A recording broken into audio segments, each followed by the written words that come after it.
Seigneur. El Shammai est ton nom, Seigneur. Sois loué, sois béni ce matin. Sois loué ce matin, Seigneur. Sois loué ce matin, Seigneur. Sois loué ce matin, Jésus. Alléluia. Gloire à ton nom, Jésus. Élevons nos voix pour adorer le roi de rois. Élevons nos voix ce matin pour te célébrer. Oh Jésus, nous te rendons gloire. Nous te rendons gloire ce matin parce que tu es Dieu. Yes. Seigneur, tu es si bon pour nous, Jésus. Tu es le Dieu de ma vie. En toi j'ai trouvé le salut. Oh, reçois, oh Dieu, l'adoration d'un cœur que tu as sauvé. Je veux t'adorer, Jésus. Moi, je veux t'adorer, Seigneur. Père, nous t'adorons. Père, nous t'adorons.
Est-ce que nous sommes là? Est-ce que les jeunes sont là? Amen. Acclamons le roi de rois encore une fois de plus.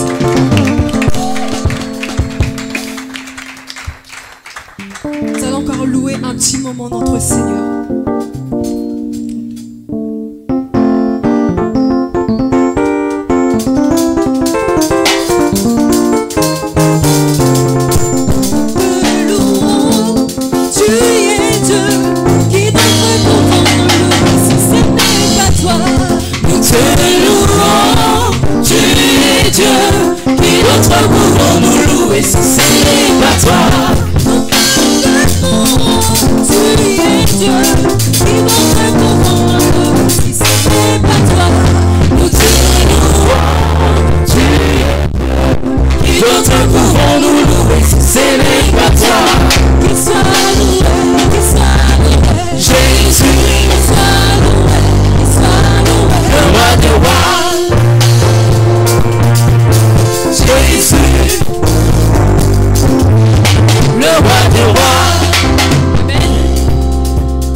se préparer.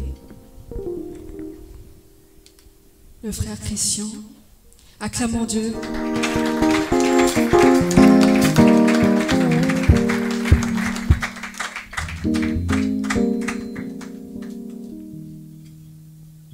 Shalom. Nous allons prier pour le moment de la parole. Inclinons notre tête dans la présence du Seigneur. Père éternel, Dieu de gloire, merci pour ta présence. Merci pour ces instants que nous avons passés devant ta présence. Merci à nous, de nous avoir permis d'adorer, de louer ton nom. Seigneur, en ce moment où tu veux parler à ton peuple, Seigneur, nous te recommandons ces instants. Parle-nous, Seigneur de gloire. Au travers ta parole, édifie de cœur et change nos comportements, change, Seigneur de gloire, nos façons de voir les choses. Ainsi, pour que nous puissions être des disciples dignes de ton nom. En ton nom, Jésus, nous avons ainsi prié. Amen. Amen. Amen. Amen. Nous pouvons prendre place.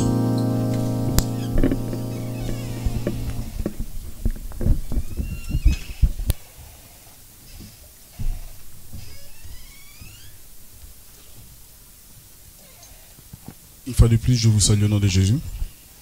Et je vous souhaite la bienvenue à notre nouvelle édition de le culte de jeunesse dénommé Jeune mais grand Jésus-Christ. Amen. Et ce matin, nous allons partager tous ensemble un thème que j'ai intitulé l'importance de la repentance. Amen. Quelqu'un peut dire avec moi l'importance de la repentance? L'importance de la repentance. Voilà, sans plus tarder, nous allons prendre nos Bibles dans le livre de 2 Corinthiens. Nous allons prendre à part le chapitre 7, du verset 8 au 10e verset. 2 Corinthiens, chapitre 7, verset 8 à 10. Si nous pouvons nous lever pour la lecture de la parole de Dieu, s'il vous plaît.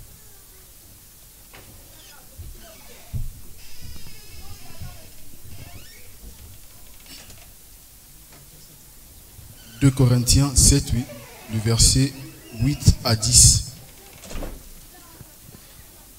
J'ai lu la parole au nom de Jésus. Même si je vous ai attristé par ma lettre, je ne les regrette pas. Et si je l'ai regretté, car je vois que cette lettre vous a notamment attristé, je me réjouis maintenant, non pas de ce que vous avez été attristé, mais de ce que votre tristesse vous a amené à changer d'attitude, car vous avez été attristé selon Dieu, si bien que vous n'avez subi aucun dommage de notre part. Le verset 10. En effet, la tristesse selon Dieu produit une repentance qui conduit au salut et qu'on ne le regrette jamais. Tandis que la tristesse du monde produit la mort. Parole du Seigneur. Nous pouvons nous asseoir. Donc, nous allons aborder ce thème de la repentance. Ça, c'est une lettre que l'apôtre Paul a écrite à l'église de Corinthe. Si nous devons définir la repentance, qu'est-ce que nous pouvons dire par rapport à ce passage? La repentance, c'est en fait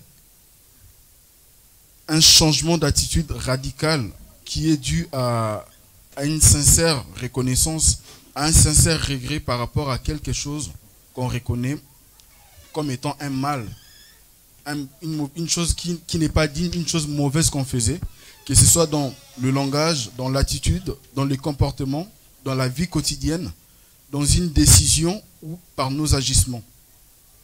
Donc ce mal, on arrive quand même à le reconnaître par l'aide du Saint-Esprit. Souvent, le Saint-Esprit nous interpelle nous-mêmes intérieurement par une conviction, ou le Saint-Esprit peut aussi passer par quelqu'un, des hommes de Dieu, pour nous interpeller par rapport à un mal, une mauvaise conduite qu'on a. Et la repentance est un point de base pour la vie de chaque chrétien, la vie de tout homme ici-bas. Le Saint-Esprit nous aide quotidiennement au moins à reconnaître le mal qu'on fait. Pourquoi? Parce que, étant qu'humain, on n'arrive toujours pas à être, comment je peux dire ça, au top, si on peut dire, parce que la chair humaine est soumise au péché. Dès le premier homme, quand Adam avait péché, le péché est rentré dans l'homme, et quoi qu'on fasse, nous avons en fait cette nature du péché en nous.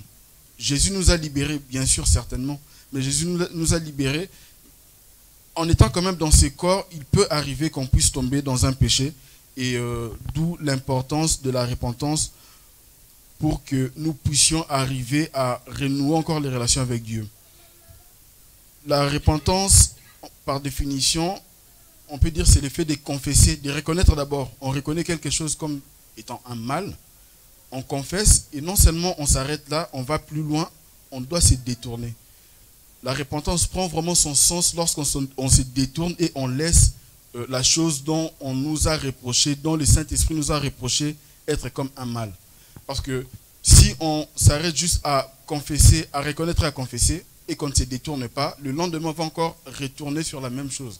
Alors que le but simplement de la repentance, c'est de confesser, de reconnaître tout d'abord, de confesser, et puis de se détourner de la chose qui était mal pour nous. Donc, moi je dirais peut-être aujourd'hui, souvent quand on prie, on a souvent l'habitude de dire, on va faire une prière de repentance. La prière de repentance prend son sens vraiment quand derrière il y a une décision, il y a une envie, il y a cette motivation en fait d'abandonner la mauvaise voie pour se tourner vers une voie qui est complètement différente. Donc on change radicalement de voie pour être un homme qui plaît au Seigneur. Et rapidement, parce qu'on n'a pas vraiment beaucoup de temps, la repentance dans la Bible, souvent elle est traitée sous 3 formes. Il y a 3 grands thèmes, si on peut dire, de la repentance dans la Bible. Il y a ce qu'on peut dire la repentance attribuée à Dieu. Et il y a la repentance des enfants de Dieu. Il y a aussi la repentance des non-croyants, de ceux qui sont encore païens, jusque-là. Nous allons aborder la repentance, je ne dis pas la repentance de Dieu, mais la repentance attribuée à Dieu. Donc, c'est une chose vraie que Dieu, dans sa parole, il a dit, il ne se répand pas de son don et de son appel. Les dons que Dieu a donnés, l'appel qu'il a lancé, Dieu ne peut s'en repentir. Il ne peut pas retirer de l'homme peut-être ce qu'il avait donné.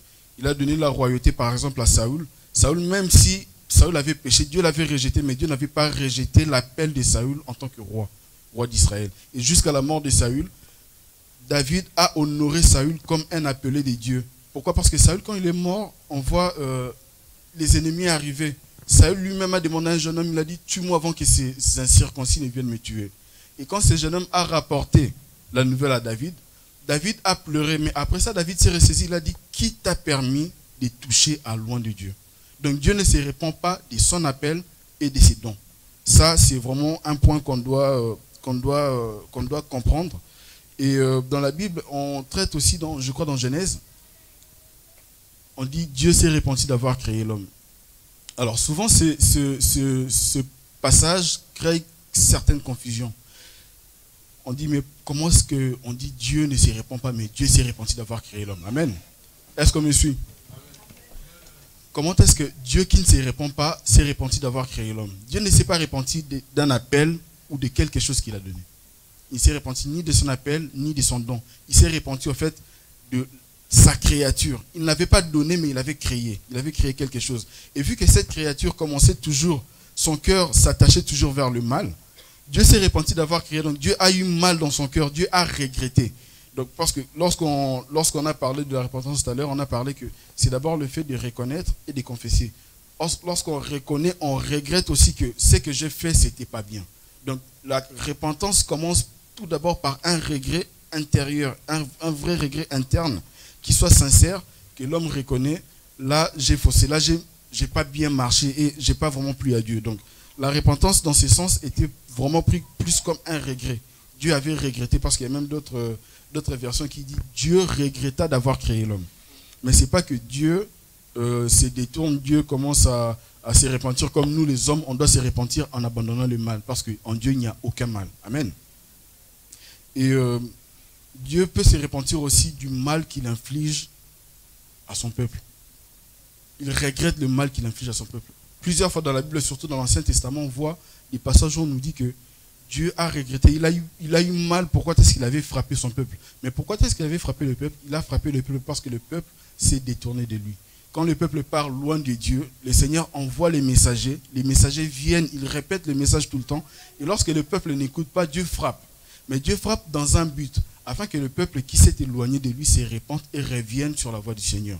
Et lorsque le peuple revient sur la voie du Seigneur, qu'est-ce que le Seigneur fait? Le Seigneur regrette maintenant pourquoi est-ce qu'il avait frappé ce peuple. Ça lui fait quand même du mal. C'est pas avec plaisir que le Seigneur nous châtie.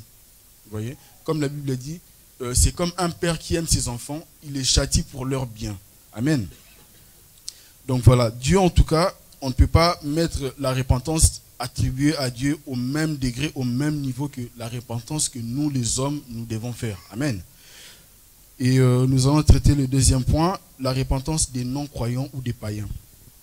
C'est la repentance qui mène à la vie et donne accès direct au salut, car la volonté de Dieu n'est pas qu'un pécheur meure dans son péché, mais qu'il puisse s'en repentir. C'est pour ça que Dieu avait tant aimé le monde qui était dans le péché, le monde qui ne savait pas comment est-ce qu'il pouvait se rapprocher plus près de Dieu.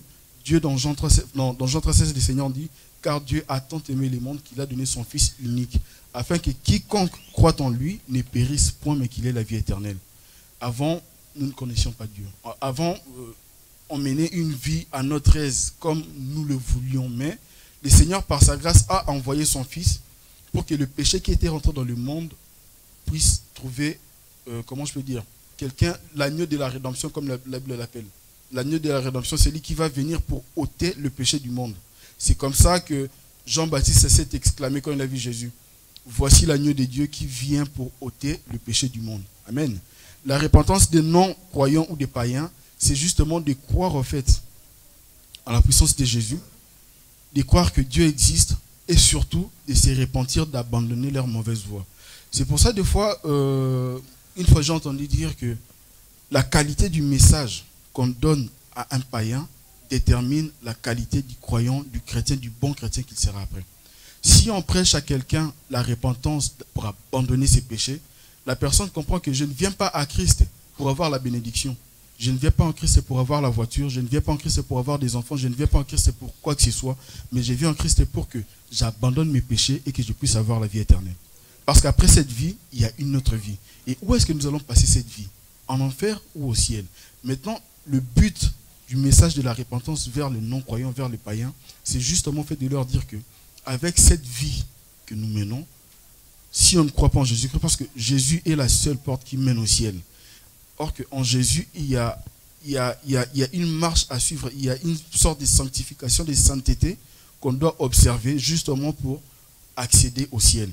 Et le message de la repentance vers les non-croyants, vers le païen, aide justement chacun à faire un examen de soi, à s'examiner soi-même et de se dire que non, comme je marche actuellement, ça ne plaît pas à Dieu, je ne peux pas hériter de la vie éternelle. Et le message de la repentance est un grand message qui a commencé dans le Nouveau Testament par Jean-Baptiste. Jean-Baptiste, il criait dans les déserts, repentez-vous, le royaume de Dieu est proche. Il préparait en fait le terrain pour Jésus, pour que Jésus vienne donner un vrai message aussi de la repentance. Et Jésus, quand il est venu sur la terre, il avait des messages diversifiés. Il avait beaucoup de messages, beaucoup d'enseignements qu'il a donnés aux hommes. Mais le but, si on regarde bien de tous ces messages, c'était que les hommes changent leur attitude, changent leur marche pour avoir la vie éternelle. Le message de Jésus, quand Jésus est venu sur la terre, même s'il a parlé de toutes choses, il a parlé de tout et de rien. Mais le message principal dans la mission de Jésus, c'était la repentance, que les hommes changent leur cœur. Pourquoi? Parce que si Dieu avait envoyé Jésus justement sur la terre, c'était parce que la marche de l'homme n'était pas bien. L'homme ne marchait pas comme il fallait, l'homme ne marchait pas comme Dieu voulait que l'homme marche. L'homme était très loin de Dieu à cause du péché qui était rentré par Adam. Amen. Et Jésus est venu sur la terre, il a donné des messages, il a donné des enseignements, tout ça pourquoi? Pour que les hommes comprennent que là où nous sommes, comment nous ne marchons pas bien, mais nous devons changer notre marche afin que nous puissions être sauvés.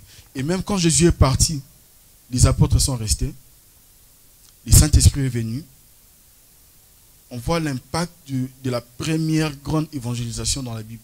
L'apôtre Pierre est sorti, il a commencé à parler, il a parlé dans Acte 2, il a parlé, et je crois vers le verset 36-37, maintenant les gens, quand ils ont écouté le message, ils ont compris que comme nous marchons, ce n'est pas une bonne marche. Comme nous marchons, nous ne pouvons pas avoir la vie éternelle. Ils sont venus demander à l'apôtre Pierre, que devons-nous faire?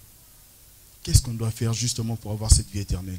Et l'apôtre Pierre, dans le verset 38, il leur répond, répentez-vous. Sauvez-vous de cette génération perverse.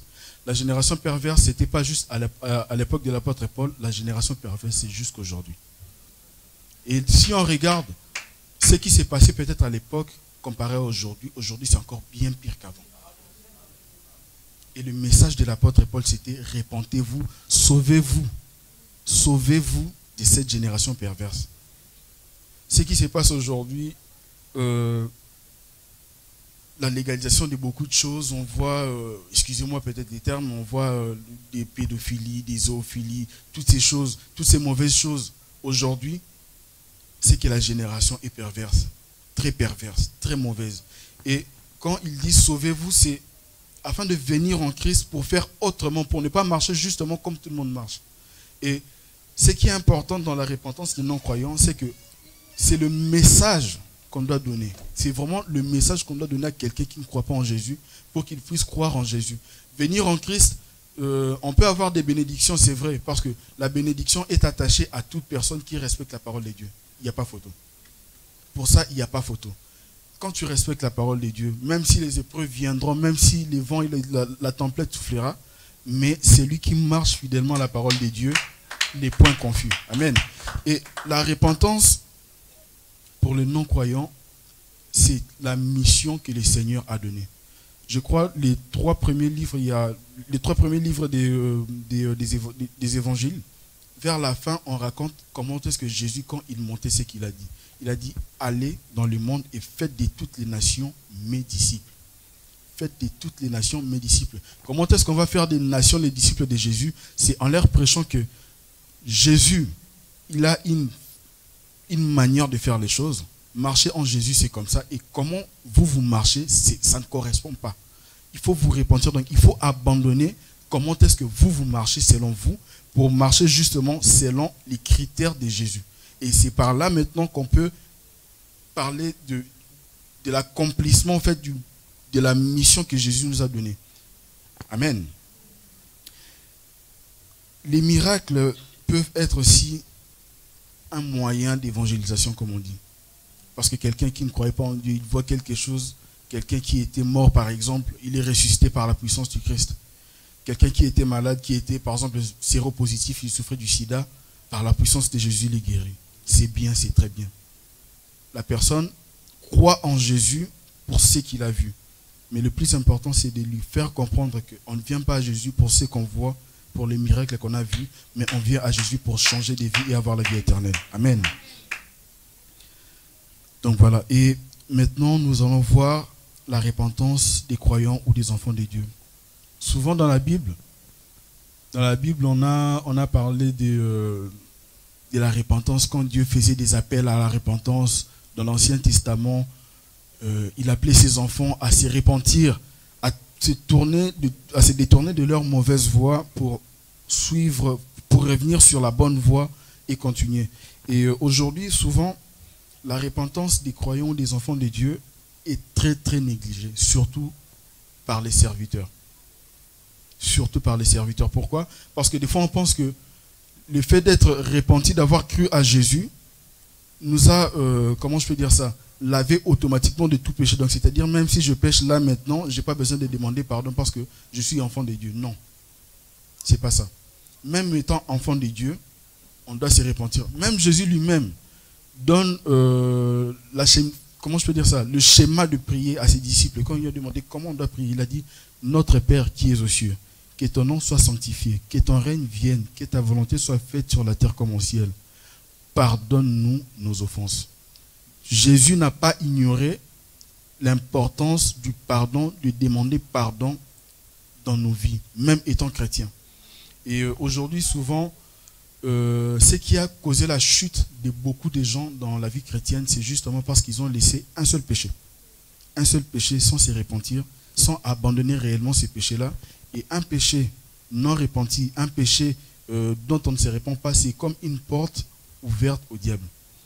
il va commencer par un péché. Il y aura un deuxième, un troisième, un quatrième, un cinquième. Et son cœur, le cœur de l'homme devient de plus en plus incrédule. C'est l'incrédulité qui a causé la perte de beaucoup de personnes, de beaucoup de gens. Pourquoi? Parce que la personne a ignoré l'importance de la repentance pour un seul petit péché. Et au final, il se retrouve avec tellement de péchés que le Saint-Esprit était déjà attristé depuis longtemps. Le feu du Saint-Esprit s'est déjà éteint depuis longtemps, mais lui, il continue toujours. Il croit être dans le bon, mais en vrai, il n'est plus dans le bon. Pourquoi? Parce qu'aujourd'hui, peut-être on peut voir des pasteurs ou des ministres qui ont vraiment fait des grandes choses, des grands miracles avec le Seigneur. Aujourd'hui, ils sont tombés. Pourquoi? Peut-être parce qu'ils ont juste ignoré un seul péché. Juste une seule chose. Et un péché est vraiment une grande porte ouverte pour le diable pour atteindre nos vies. Amen.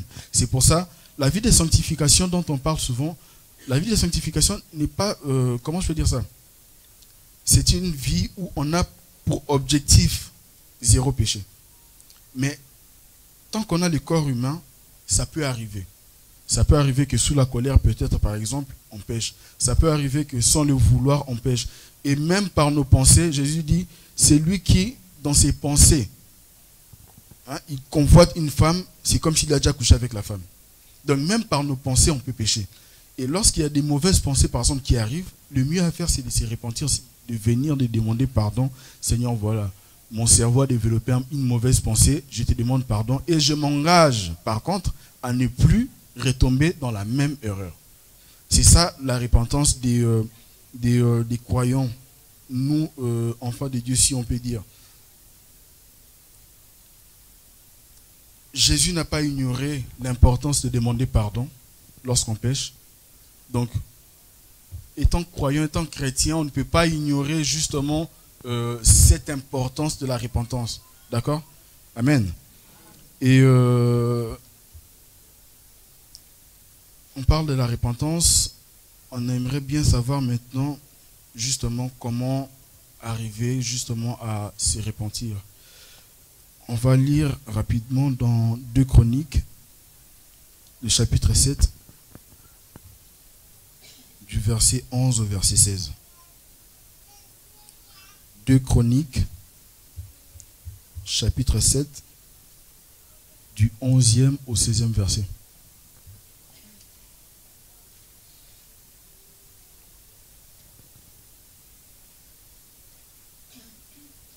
Nous y sommes. 2 Chroniques 7, 11 à 16. Je lis au nom de Jésus. Lorsque Salomon eut achevé la maison de l'Éternel et la maison du roi, et qu'il eut réussi dans tout ce qui s'était proposé de faire dans la maison de l'Éternel, dans la maison du roi et dans la maison du roi, l'Éternel apparut à Salomon pendant la nuit et lui dit, j'exauce ta prière et je choisis ces lieux comme la maison où l'on devra m'offrir des sacrifices.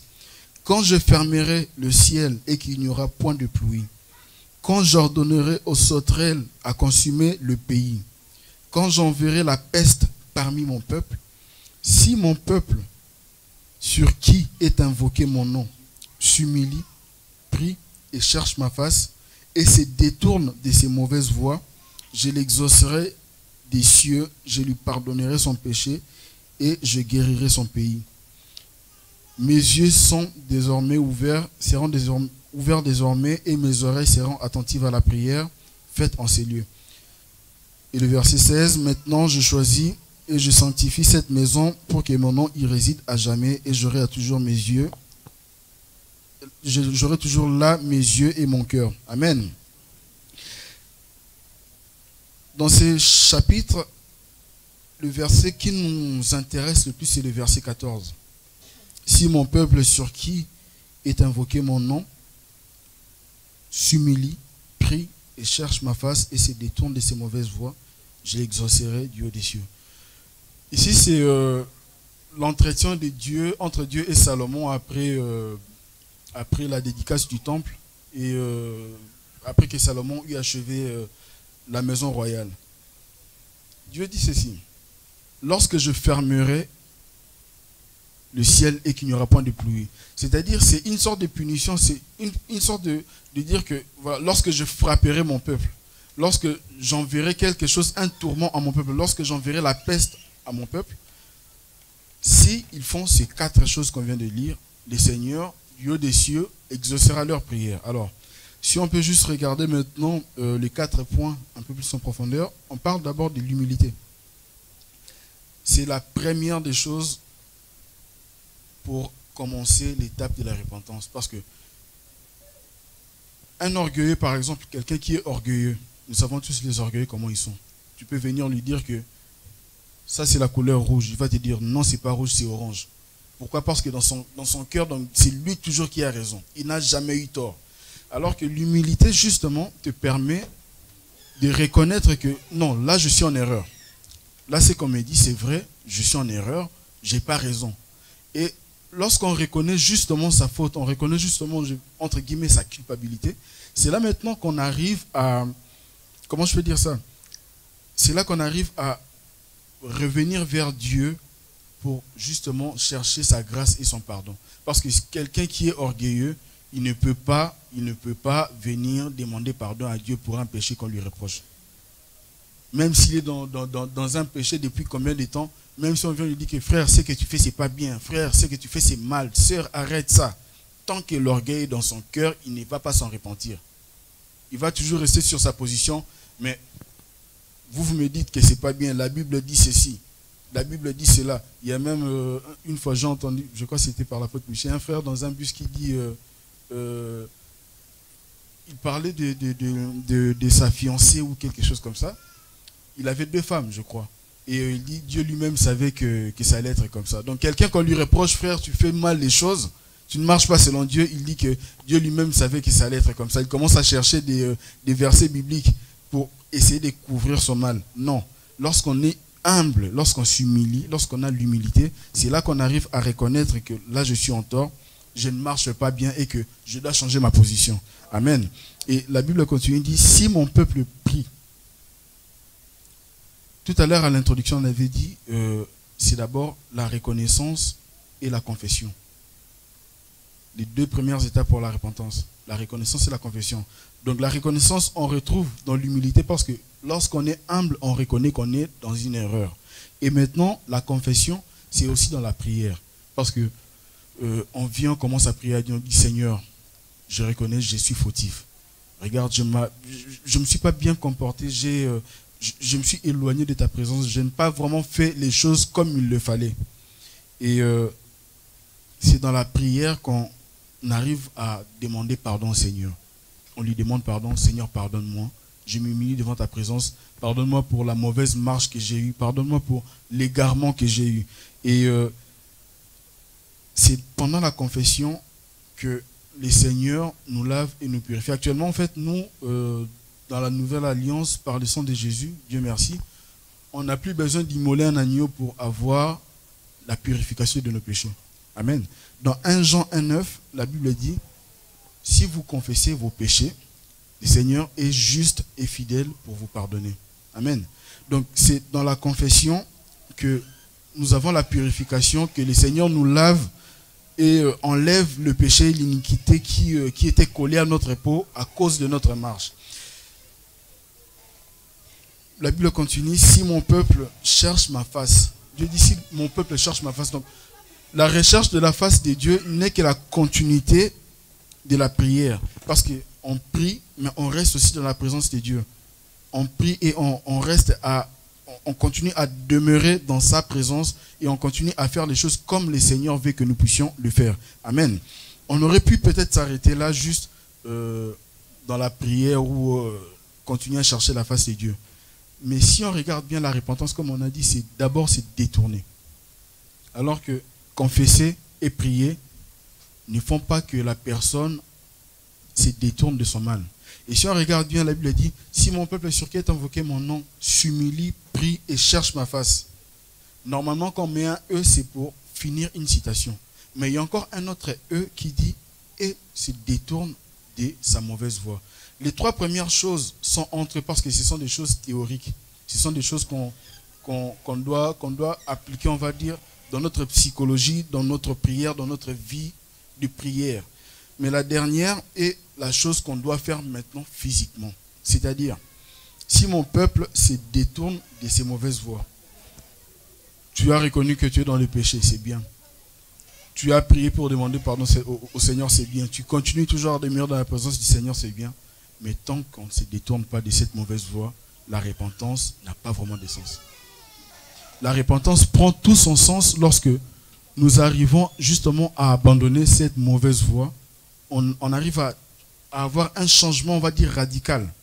On change radicalement de position par rapport à un péché qu'on faisait. Par exemple, j'allais vers le nord, le Seigneur me dit que non, tel que tu marches, c'est pas bien. Je fais demi-tour, je retourne vers le sud. Amen. Si on peut faire un petit exemple, ce serait ça.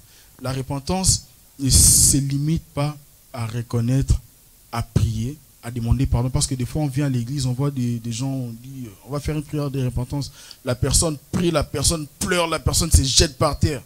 Mais tant que toi-même, tu ne prends pas la décision justement d'abandonner et de marcher autrement, tu vas faire 3 dimanches, 4 dimanches, 5 dimanches, toujours, tu vas toujours commencer à pleurer pour ce même péché, dormir par terre pour ce même péché, toujours te repentir pour ce même péché. Tu vas demander pardon, c'est bien, Dieu va te purifier. Mais est-ce que Dieu va te purifier pour que tu ailles encore retourner dans la même boue? C'est ça la question qu'on devrait se poser.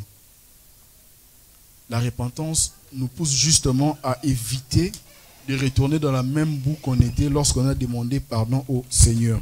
Amen. Petit dernier point, pourquoi se repentir? Le but de la repentance, en vrai, c'est de commencer une nouvelle voie avec le Seigneur, une nouvelle histoire, une nouvelle route.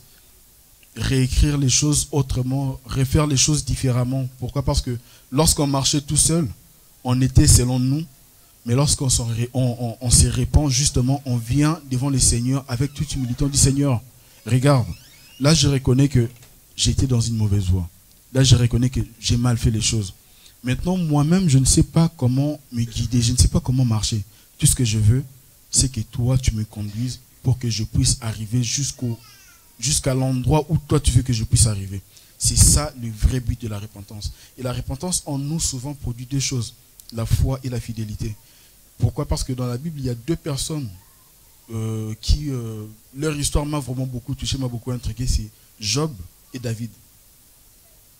Ce sont les 2 personnes que Dieu s'est vanté du haut de son trône. Il a dit à Satan, as-tu vu mon serviteur Job? Il n'y a point un homme comme lui sur terre.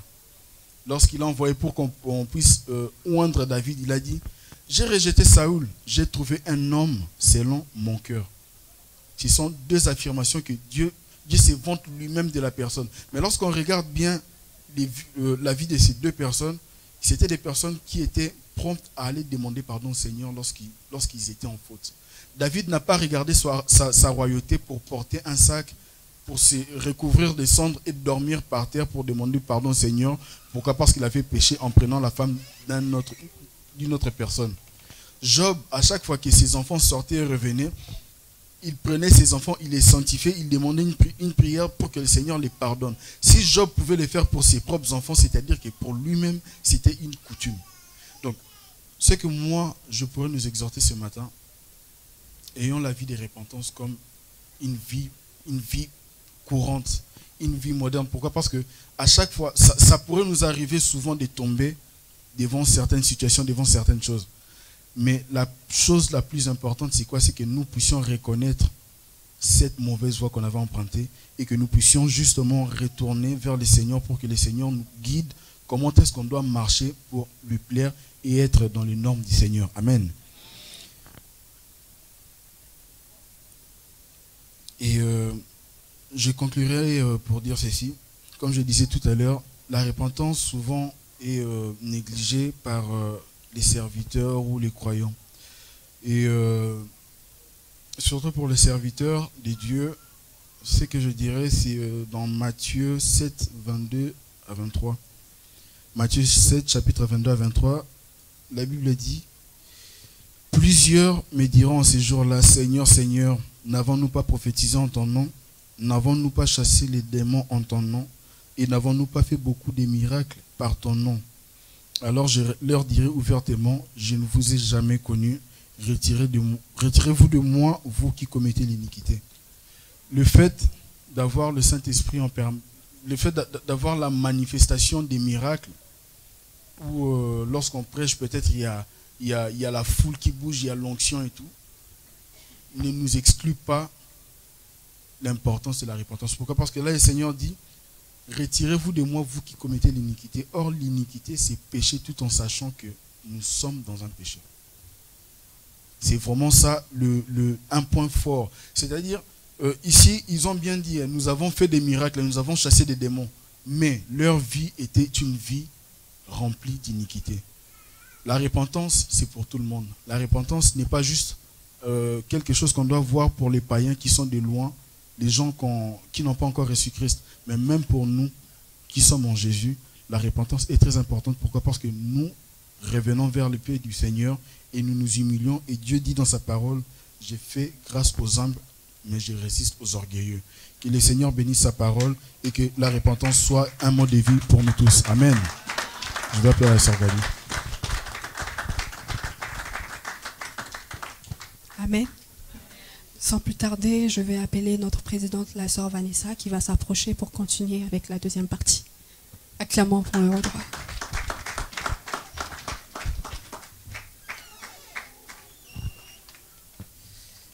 Bonjour, vous allez bien? C'est comme si vous n'allez pas bien là. Que le Seigneur vous bénisse. Je vous remercie pour votre présence. Merci au pasteur Constant qui a permis que nous puissions organiser cet événement. Alors, le frère Christian a parlé sur la repentance.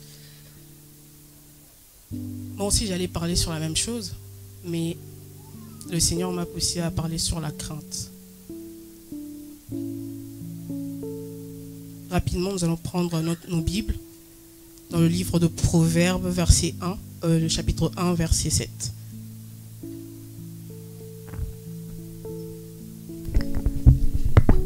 Je lis le livre de Proverbes, chapitre 1, au verset 7, au nom de Jésus.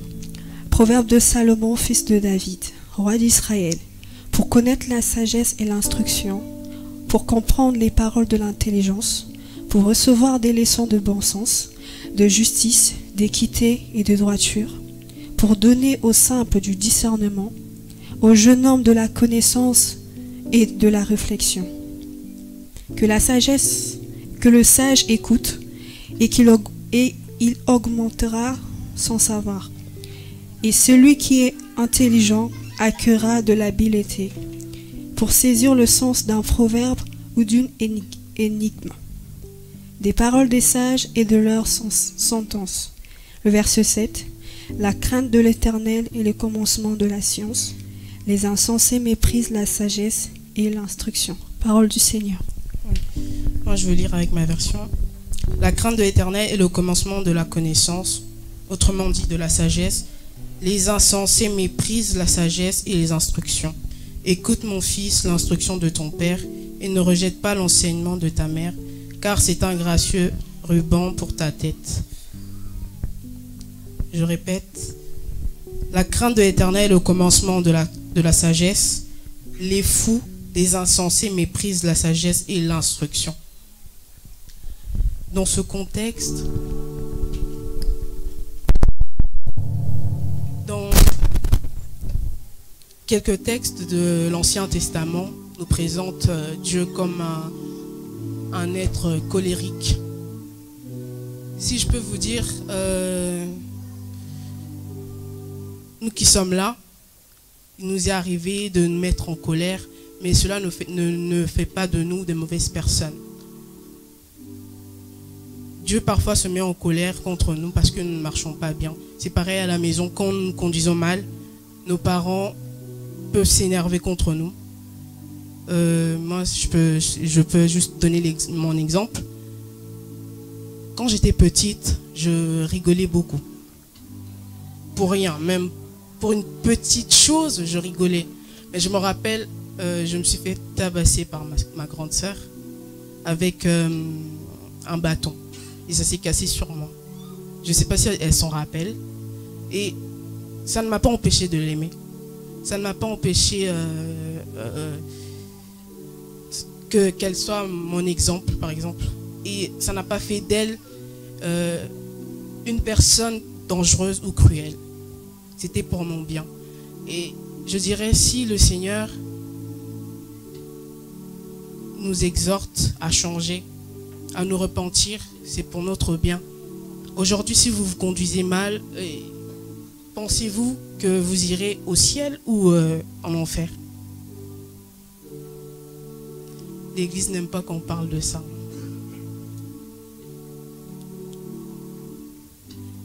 On peut beau parler des bénédictions, le Seigneur va te bénir, le Seigneur va te faire ça, on peut prophétiser. Tu seras comme ça, tu seras ministre. Oui, c'est bien beau, mais est-ce que c'est une bonne chose pour toi? Est-ce que cela va arriver si tu te comportes mal? Je ne pense pas. Je ne pense pas. Alors pour évaluer les caractéristiques d'un comportement d'une personne, il faut connaître cette personne, il faut connaître ses principes. Dieu est tellement bon, il nous aime, mais nous comprenons mal les choses. Lorsqu'il nous demande de ne pas faire, de ne pas voler, nous volons. Il nous demande de le craindre. Nous ne le craignons pas. Surtout la jeunesse d'aujourd'hui. Est-ce que quelqu'un peut dire avec moi, ma vraie repentance me poussera à craindre Dieu? Ma vraie repentance me poussera à craindre Dieu. Nous allons prendre encore nos Bibles dans le même livre, Proverbes 2, versets 1 à 5.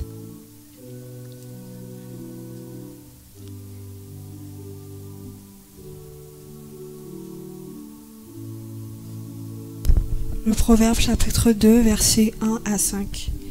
Mon fils, si tu reçois mes paroles, et si tu gardes avec tes préceptes, si tu rends ton oreille attentive à la sagesse, et si tu inclines ton cœur à l'intelligence, oui, si tu appelles la sagesse, et si tu élèves ta voix vers l'intelligence, si tu la cherches comme l'argent, si tu la poursuis comme un trésor, alors tu comprendras la crainte de l'Éternel. Amen. Amen. Vous savez, je sais pas, mais je ressens une très profonde douleur dans mon cœur en parlant de ces choses. La jeunesse d'aujourd'hui est tellement pourrie. Même moi, je me demande combien hériteront le royaume des cieux. Il y a beaucoup de personnes qui viennent à l'église. Ils se disent chrétiens, croyants, mais chez eux ou dans leur téléphone, excusez-moi pour le terme, nous voyons, ils ont des films pornographiques dans leur téléphone, des musiques mondaines, et ils se nomment des chrétiens, des croyants. Dans leur maison, ils ont des vins, des 40%, et on s'appelle chrétien. Vous savez, pour grandir dans le Seigneur, c'est simple, il faut avoir des principes. Il faut croire et mettre en pratique les principes de Dieu pour avancer. Avoir une bonne repentance, se repentir sincèrement, nous poussera à craindre Dieu sans que le pasteur puisse nous forcer, sans qu'on nous appelle de venir prier, par exemple, dans la semaine.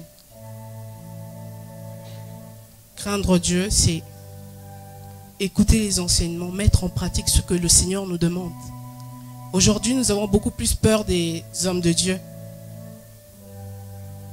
Des hommes de Dieu, parce que le pasteur va me voir, je ne veux pas faire ça. Je préfère me cacher. Le pasteur est là. Il y a la musique mondaine. Je peux pas danser car le pasteur est là. Les mêmes personnes que nous voyons danser à l'église, les mêmes personnes que nous voyons chanter à l'église, se retrouvent dans des fêtes et dansent des danses mondaines. Aujourd'hui, les musiciens chrétiens, si je peux dire les chrétiens musiciens chrétiens, je ne sais pas, ils se conduisent très mal. Ils sont tellement perdus. On ne sait plus s'ils font la musique de Dieu, ils chantent pour Dieu ou ils chantent pour le monde.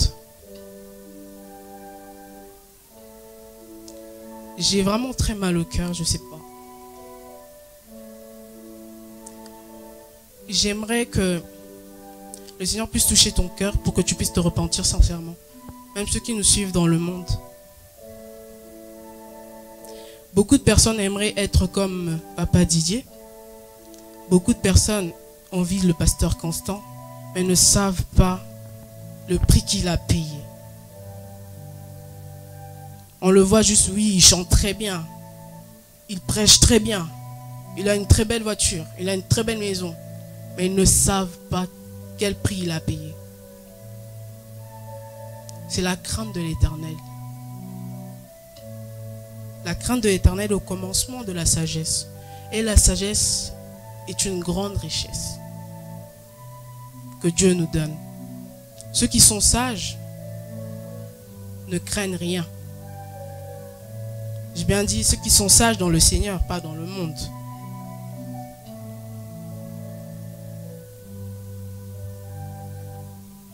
Aujourd'hui, on est perdu. Hier, on était dans la conférence, j'ai posé au pasteur cette question. Pourquoi nos musiciens, nous, sont instables? C'est pas parce qu'on ne les suit pas, on les suit. Mais tellement ils sont orgueilleux autant. Ils ont perdu ce goût d'écouter la parole de Dieu. Ils ont perdu ce goût d'écouter leur Père spirituel. Ils sont perdus. Aujourd'hui, dans les églises, comme je suis en train de parler, il y a quelqu'un qui est là, oh, elle parle très mal. Mais elle chante très mal. On est là en critique. Penses-tu vraiment que tu as la crainte de Dieu? Aimerais-tu être à la place de... Si on te donnait juste le micro, de chanter ou de jouer au piano comme le pasteur Constant, est-ce que tu pourrais le faire? Mais on est là pour critiquer. Toujours critiquer. Oh, à la place de là, il a dit le papa ou la maman, le maman.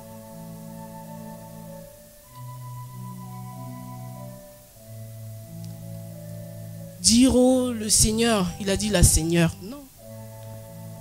Tu peux t'approcher et dire papa, avec toute humilité, je pense qu'il va t'écouter.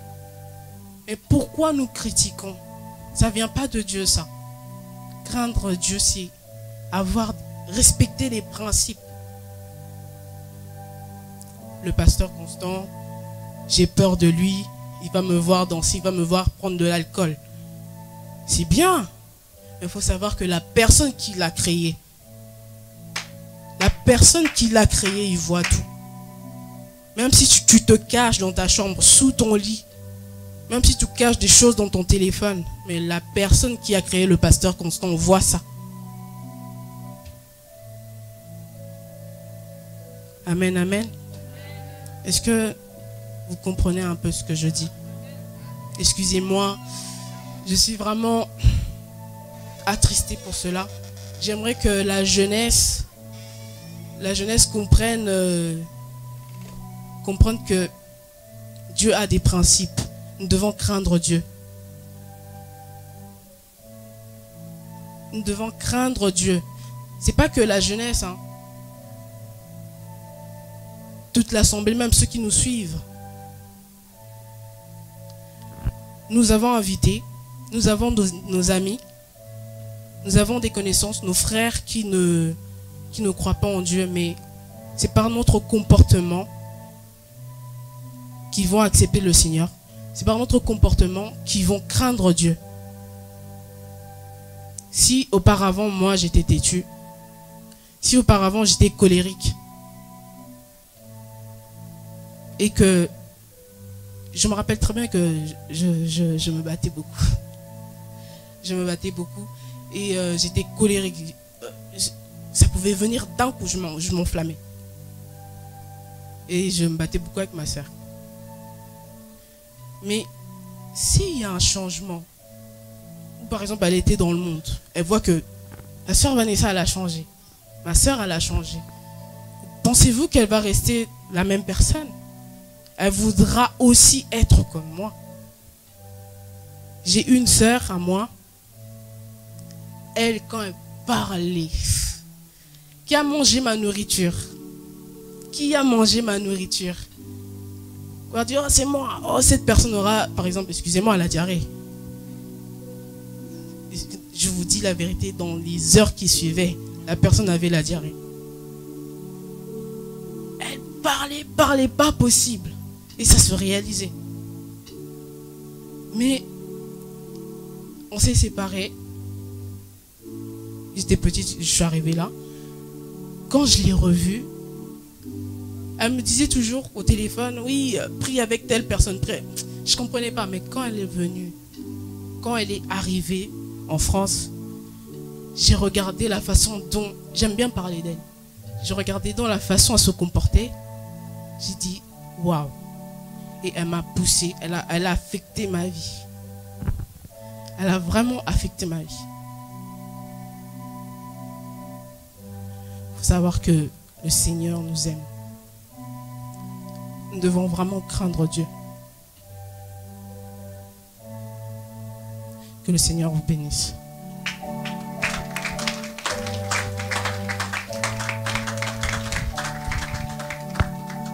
Amen. C'est pas encore fini. On va clôturer avec notre papa. Quand j'appellerai le pasteur Constant, nous allons acclamer pour le Seigneur.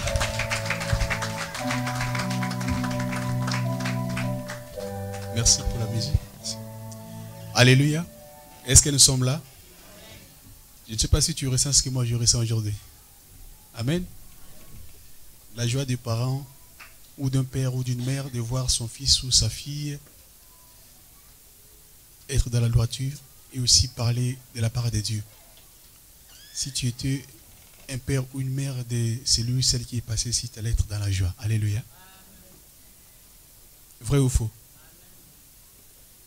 J'ai béni Dieu pour ces enfants qui sont passés ici. Pour votre information, moi je m'en réjouis de le voir prêcher comme ça.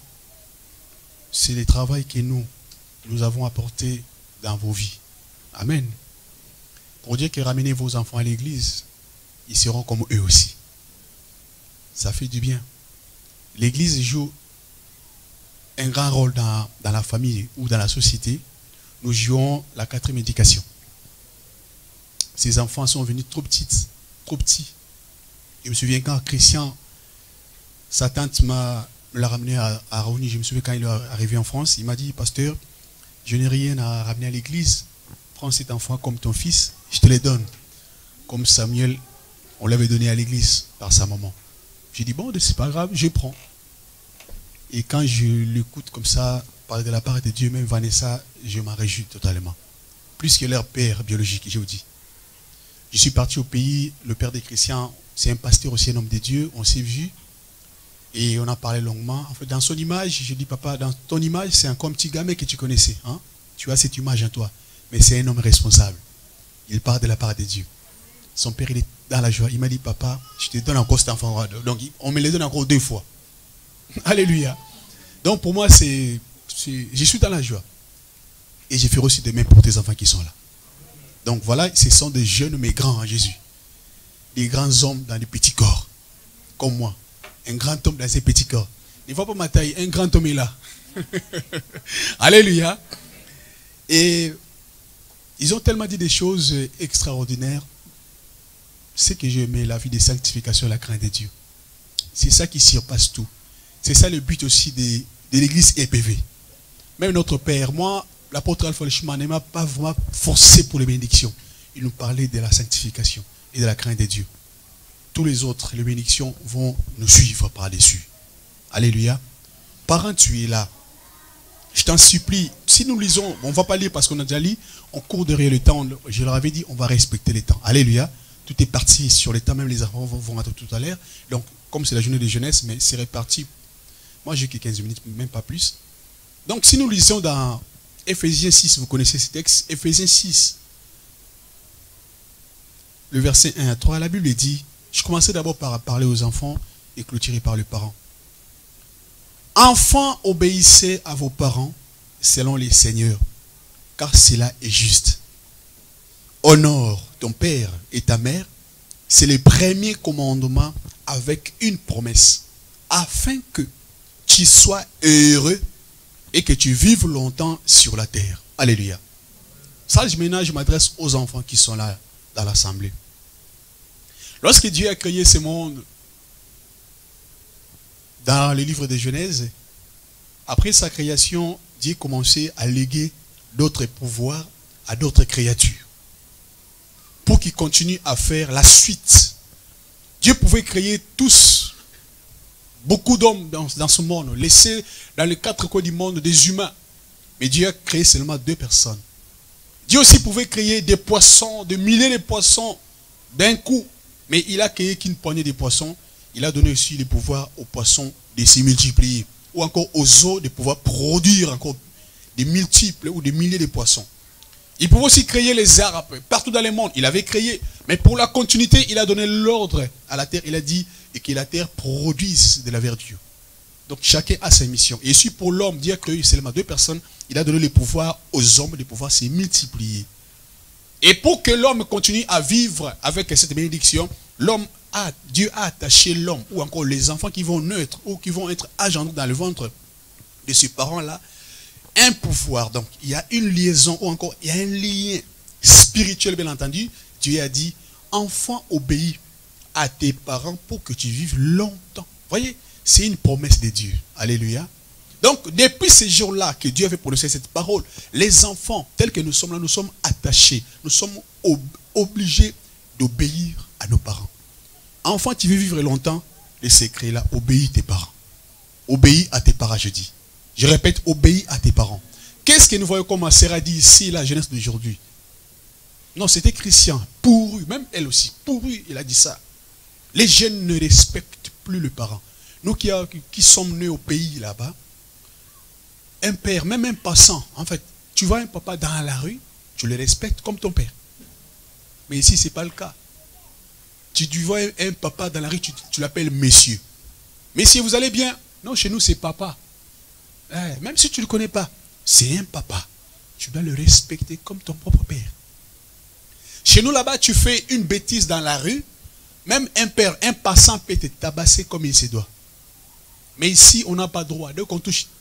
Pourquoi tu m'as touché? Tu n'es pas mon père. Tu le parles comme ton ami. Il n'est pas ton ami, il est ton père. Enfants, obéissez à vos parents. Même moi, ça me fait mal. Lorsque je vois, il y a dans certaines maisons, on met ce pied, on voit comment est-ce que les enfants parlent à leurs parents. On se dit, attendez, lui, là, c'est votre fils ou c'est votre ami? Hein, c'est un petit... Oh non, c'est mon fils. Comme ça, il vous parle. Alléluia. Les jeunes, est-ce que nous sommes là? C'est une promesse de Dieu. Vous êtes obligés de respecter vos parents. Ma jeune sœur, tu es là. Ta maman n'est pas ta rivale. Comment est-ce que les jeunes filles parlent avec leurs parents, avec leur maman? Ta maman parle. Il a seulement un mot. Toi, tu en as déjà 15. Sors dans ma chambre. Tu n'es pas ma copine. Tu parles avec un visage. Je ne sais pas comment vous expliquer ça. Est-ce que nous sommes là? Et si nous voyons le taux de mortalité aujourd'hui, ce sont les jeunes qui meurent tôt. C'est à cause de ça. Le respect des parents. Vous devez respecter vos parents, s'il vous plaît. Je leur ai dit, vous devez respecter les parents. Le verset 3 dit, afin que tu sois heureux. Et aussi pour que tu vives longtemps. Alléluia. Jeune, tu veux vivre longtemps dans ce monde. Respecte tes parents. Je ne pense pas qu'il y a un parent. Déjà dans la Bible, quelque part, Dieu a dit, si vos pères, donc Dieu faisait allusion aux pères de ce monde. Pour qu'on sache comment est-ce que le Dieu il fonctionne, Dieu prend l'exemple des humains. Il a dit, si vos pères, à qui vous leur demandez du pain, ils ne vous donneront jamais, jamais, jamais de pierres. À qui vous leur demandez des poissons, ils ne vous donneront jamais de serpents. À combien plus forte raison, moi, votre Dieu? Donc, Dieu, pour se faire comprendre, il fait allusion avec des humains. C'est-à-dire que Dieu sait que les parents jouent mieux les rôles. Alléluia. C'est pourquoi les enfants, vous êtes hyper condamnés à respecter vos parents. Peu importe son âge, petit, beau, go, je ne sais pas, il a l'argent, pas chrétien, païen, c'est ton père. C'est ta mère aussi. Alléluia.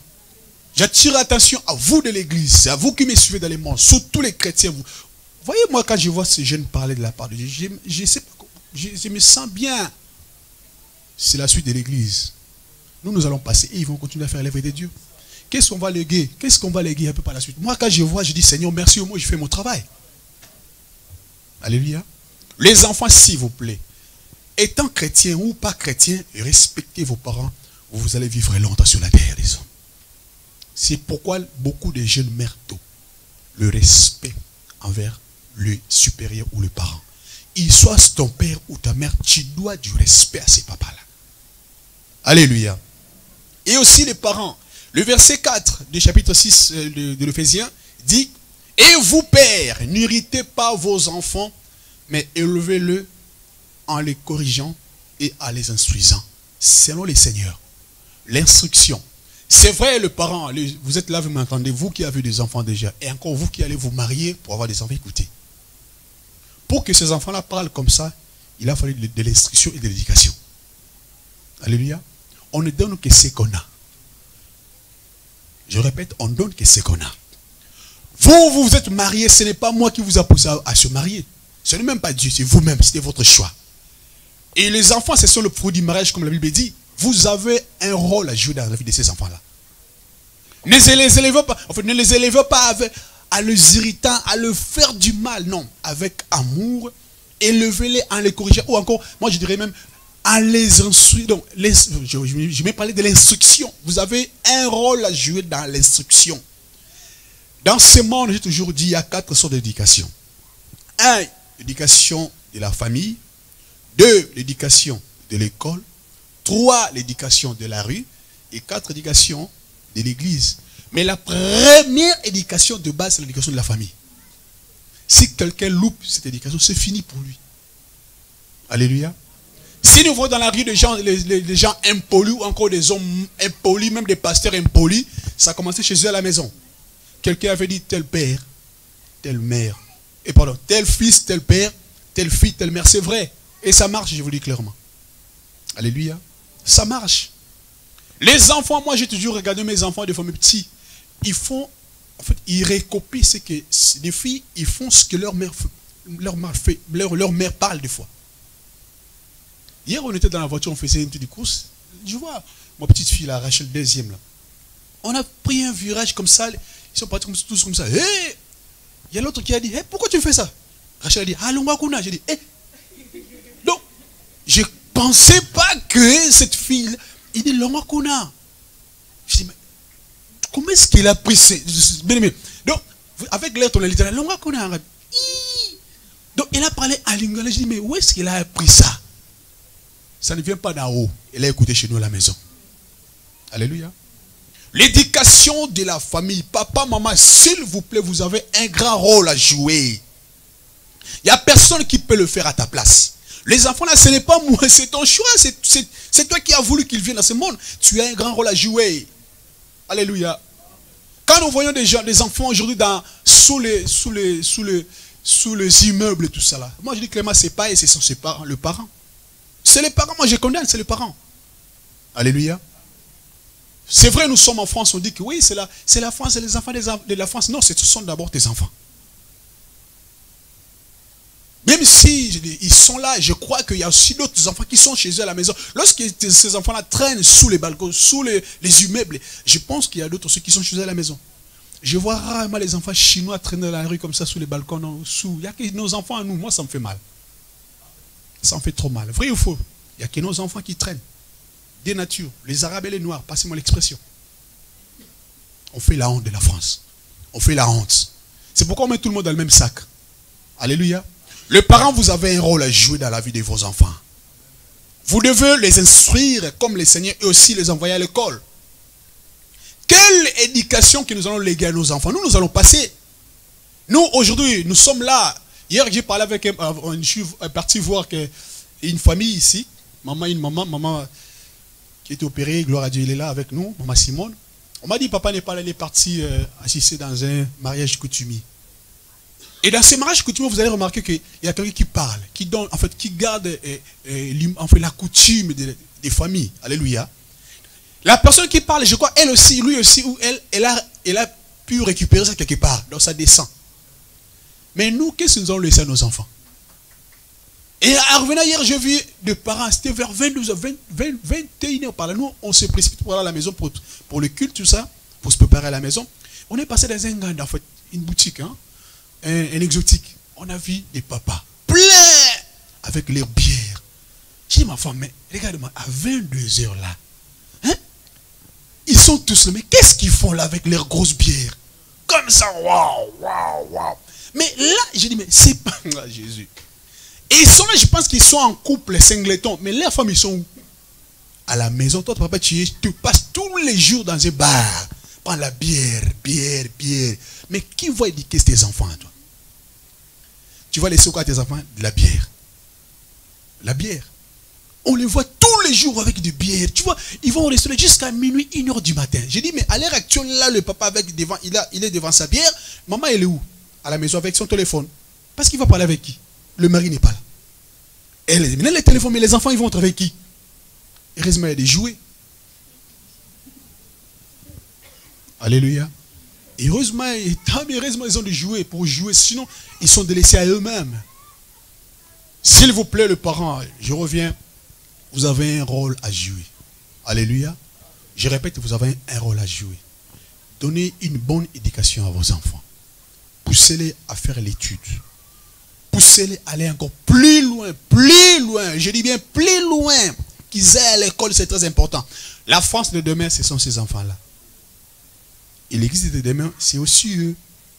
Ramenez-les aussi dans les droits chemins. Comme on a dit tout à l'heure dans Proverbe 2, hein, le chapitre 1er là. Donc, c'est-à-dire, les enfants ont droit aussi, ont droit à beaucoup de choses. Mais c'est à nous de les inculquer toutes ces choses-là. À l'école spirituelle, ce sont les parents qui vont le faire. Quand je vois les parents ramener les enfants, ça me fait du bien. Ramenez-les à l'église. Qu'ils écoutent la parole de Dieu. Déjà à leur âge, vous savez les enfants qui sont là. Hein? Hier, quand on roulait, hier j'ai appris beaucoup de choses. Il y en a une qui disait, il parlait, il chantait comme ça. Il y en a une qui dit, hé, on n'insulte pas Dieu. Hein? Je dis, attendez. En fait, il a dit, non, pas insulter. Il a dit, on ne parle pas mal de Dieu. J'ai dit, un enfant comme ça, il se doit qu'on ne parle pas mal, pas mal de Dieu. Parce qu'elle écoute, elle met ça en action. La foi vient de ce qu'on attend. Il faut en profiter lorsqu'ils sont encore petits, il n'y a pas de charge, il n'y a rien, leur tête c'est vide encore. Remplissez la parole, remplissez la parole, remplissez la parole, la parole. Quand il sera à l'école, même le musulman, il ne faut pas le toucher. Parce que l'enfant est bien assis dans la parole de Dieu. Mais toi à la maison, qu'est-ce que tu fais à tes enfants? Tu mets rançon, tu mets Kofi, les enfants vont danser Kofi plus que Kofi lui-même. Moi, on voyait la fois passer 2 vidéos de WhatsApp, une petite fille comme ça. Il dansait, une petite fille. Je dis, mais elle fait où l'entraînement? La fille dansait plus que... Je dis, mais non, ça, je dis, mais c'est en France, elle danse comme ça. Parce que ses parents dansent. En plus, maman, elle s'est réjouissée. Maman, elle dit, oui, danse ma fille. Elle est très contente. Un jour, tu vas regretter. Elle va te ramener des problèmes. Un enfant qui connaît le Seigneur, le parent sera tranquille. Tranquille, je dis bien tranquille. Alléluia. Est-ce que nous sommes là? Dans Proverbe 15-20, la Bible dit clair. 15-20. Un fils sage fait la joie de son père. Comme là, ils ont... Imaginez-vous, le papa de ces enfants-là était derrière là-bas. Ça, c'est mon fils. Hein? C'est mon fils, oui. C'est le 4e. Vrai ou faux? Oui, c'est mon fils. Oh, c'est mon fils. C'est le 4e en plus. Ils sont 5. 5, mais lui, c'est le 4e. Mais si c'est un voleur, on l'a arrêté avec une minute. Non, c'est bon, mon fils. Non. Lui, c'est le cousin de mon oncle. Donc, ça fait la honte. Mais lorsqu'il fait la joie, on s'en réjouit. On peut mourir dans la paix. Alléluia. Et un homme insensé méprise sa mère. Comme je dis. Un enfant qui ne marche pas bien fait la honte du parent. Ma prière est que vos enfants vous fassent de la joie. Et que vos enfants soient sages. Mais vous avez un travail à faire. Parce que les enfants ne vont pas hériter ça là-haut. Il faut que vous les aidez. Faites du bien à vos enfants. Pour clôturer, les enfants sont au droit de sortir aussi. Hein? Ramenez-les aussi aux plages, resto. Il y a des parents qui ne ramènent jamais les enfants au resto. Ils connaissent même pas c'est quoi le resto, c'est mal dans la rue. Le resto, ils connaissent même pas même McDo là, c'est interdit pour eux. Ils ont aussi droit au McDo. Dimanche, il a ramené les enfants au McDo. Ça coûte pas grand chose. Alléluia. Il faut essayer, ça marche. Ramenez-les comme ça. Les enfants vont avoir cette habitude-là. Un petit vacances. Moi, à l'église, je n'interdis pas les vacances. Hein. Parce qu'il y a des pasteurs, quand vous allez où? En vacances? Non. Qu'est-ce que Dieu a dit pour nous? Non, vous avez droit aux vacances aussi. Alléluia. Mais pas tous en même temps. Hein. Tour des rôles. Ah ouais, attendez. Tour des rôles quand même, pour parler tous quand même. Quand on était quelque part, on était à Saint-Denis, à la Bouche, quand on priait là-bas, nous on commençait le matin, on finissait à 13h. Il y avait une église des Béninois qui rentrait après nous. Et au mois de juillet, août, l'église était fermée. Et les pasteurs et les fidèles, tous en vacances. J'ai dit, il faut mettre la clé, ils partent. Il n'y a pas d'église au juillet, août. J'ai dit, mais le Seigneur est un repos. Tour de rôle quand même. Hein. Attendez, c'est comme une entreprise quand même de Dieu. On a besoin des âmes, n'est-ce pas? Il y en a qui voyagent au mois de juillet. Il y en a qui voyagent au mois d'août. Alléluia. Même nous aussi, on voyage, on fait rotation. Il y en a qui vont rester pour continuer l'œuvre de Dieu. C'est pourquoi on a besoin de vous. J'ai fini, bien aimé, pour dire seulement conseil gratuit, le parent. Vous avez un rôle à jouer dans la vie de vos enfants. S'il vous plaît, vous avez un rôle à jouer. Et les enfants, les jeunes, quel que soit votre âge, le fait que vous êtes dans les toits de votre père, même si vous avez 40 ans, vous êtes encore enfant. Obéissez à vos parents. Et aidez aussi vos parents. Si vous travaillez, contribuez aussi dans la maison. Il y en a qui travaillent, ils gagnent 1800 plus que son père, mais ils ne donnent rien. 1800 €, 3 jours après, il n'y a plus 1800. Il achète un sac de Louis Vuitton. Tu gagnes l'argent, aide aussi ton père. Ici, c'est rare. Hein? Ici, en France, je ne sais pas, c'est européen, c'est un style, je ne sais pas. C'est rare que les enfants aident leur père. Non, vous avez aussi le droit de... Écoutez, j'ai dit ça au week-end, en fait, 3 semaines passées dans la conférence des enfants. Je leur avais dit, fais seulement essaye un jour d'aller acheter un cadeau pour ton père, donne-lui. Il sera dans la joie. Vrai ou faux, les parents? Tiens, prends seulement 100 €, donne à ton père. Papa, tiens ton cadeau. 100 €. Ces jours-là, il va parler là. Oh là là, 100 €. Il va être... Mais vous avez l'argent. Papa, j'ai pas le carte orange, m'attendez. Tu as l'argent. Mais oui, ça c'est pour mes... Toi, ton argent, c'est pour aller faire pour aller au resto avec tes amis, cinéma, c'est tout. Non. Tu as sur toi de contribuer aussi.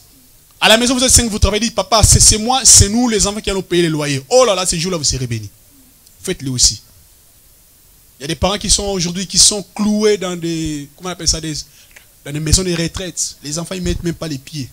Vous êtes maudits. Alléluia. Ce sont vos parents, il faut les honorer, il faut les respecter. Que Dieu vous bénisse.